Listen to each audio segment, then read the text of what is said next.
নিৰ্বাচনী জনসভাত খঙত টিঙিৰি তোলা হৈছে বদৰুদ্দিন আজমল। ইখনৰ পিছত সিখন সভাত দেখিবলৈ পোৱা গৈছে বদৰুদ্দিন আজমলক একেই ৰূপত। মঞ্চতে প্ৰচণ্ড স্বৰ সোধালে এগৰাকী দলীয় কৰ্মীক। মানকাছাৰৰ হাজিৰ হাতত দলীয় কৰ্মীৰ ওপৰত প্ৰচণ্ড খং নেতাগৰাকীৰ। দলীয় কৰ্মীগৰাকীক স্বৰ সোধোৱাৰ পূৰ্বেই ভাষণ এৰি মঞ্চ ত্যাগ কৰিবলৈ চেষ্টা কৰিছিল নেতাজনে।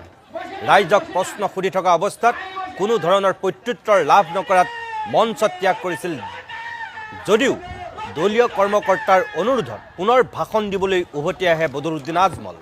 মঞ্চত উঠিয়েই পুনৰবাৰ এগৰাকী দলীয় কৰ্মীৰ বিৰুদ্ধে এইদৰে খৰ্গহস্ত হৈ পৰাত প্ৰতিক্ৰিয়াৰ সৃষ্টি হৈছে। চাওক মঞ্চৰ ওপৰতেই কেনেকৈ তেওঁ দলীয় কৰ্মীজনক প্ৰচণ্ড স্বৰ সোধাইছে।